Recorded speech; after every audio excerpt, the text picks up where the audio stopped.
Madame, Messieurs, bonjour. Bienvenue au restaurant d'application du campus IFA Marcel Sauvage. Aujourd'hui, dans le cadre d'une technique à l'affiche, nous allons voir la mise en place à la carte d'une table gastronomique. Dans le cadre également aussi de l'organisation du travail, nous allons opérer une mise en place à la carte. Ce matin, nous avons fait préalablement le nettoyage du matériel, petit matériel, assiettes, verreries, inox, les petits matériels aussi d'office. Et maintenant, tout simplement, on va commencer les étapes de la mise en place. Alors maintenant, la première étape, c'est pas la plus palpitante, c'est faire du ménage. Alors c'est quand même une phase importante, parce que tout simplement, le ménage, la propreté, l'hygiène d'un établissement, c'est le reflet de l'établissement. Donc ça, c'est important de porter du soin au restaurant, et on ouvrira le restaurant uniquement à partir du moment où la mise en place et les tâches ménagères sont finies. Mais on a un challenge, on doit ouvrir pour midi. Donc là, on fait déjà les pieds de chaise.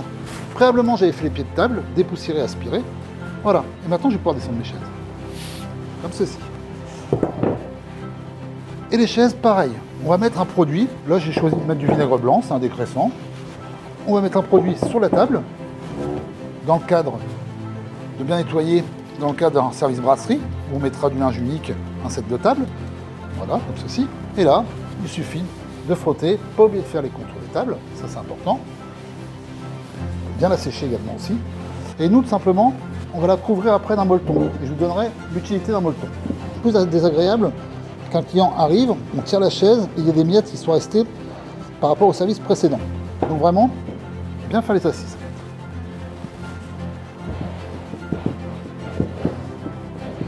Bien les sécher également aussi.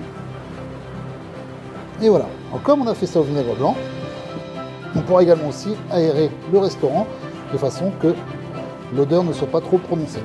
Une fois que c'est fait, tout simplement, je prends et je le fais disparaître.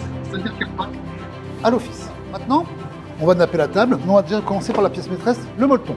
Alors déjà, pour travailler de façon avec beaucoup d'aisance, on va écarter les chaises. Et je vais vous expliquer l'utilisation du molleton. Le molleton, déjà, c'est une pièce de linge qui permet de protéger les tables. Parce qu'à l'époque, effectivement, les tables étaient en bois. Donc, de façon à éviter tout accident de la clientèle ou du service, un verre de vin ou un verre d'eau sur la table en bois, ça protège. Également aussi, le molleton, il a pour fonction d'insonoriser les bruits. Vous voyez, si je mets un petit galet sur la table, ça fait du bruit. Si je mets là, ça insonorise, ça absorbe les bruits. Le molleton également aussi, ça va apporter du confort pour la clientèle au niveau de l'assise des coudes. Et également aussi le molleton va avoir une utilité indispensable, c'est ça va pouvoir maintenir la nappe bien sur la table. Voilà, maintenant on va couvrir la nappe, plutôt la table, on va couvrir la table avec la nappe. Donc tout simplement on va se positionner vers l'accueil, parce qu'il faut que la mise en place soit harmonieuse. Il faut que l'ensemble des nappes et des plis des nappes soient dans le même sens. Donc je vais déplier ma nappe, comme ceci. Et là je vais bien l'ajuster, voilà.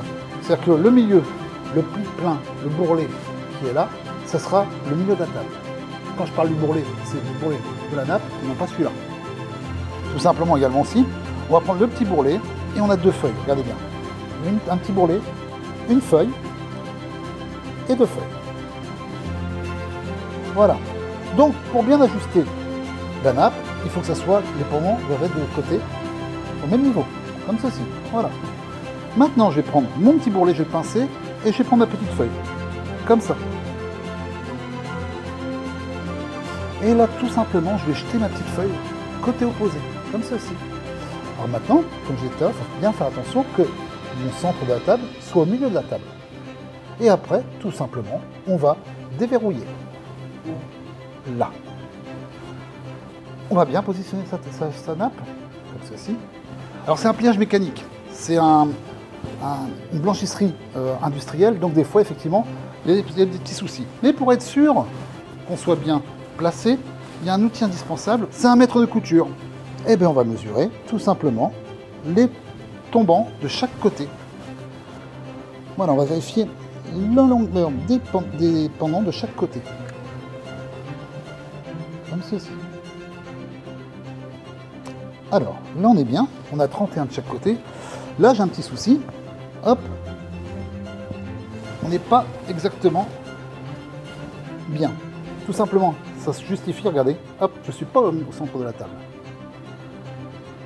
Donc je vais ranger mon petit mètre et je vais rectifier mon nappage. on va le faire avec souplesse. Hop, on va tirer avec souplesse. Et là, on sera bien.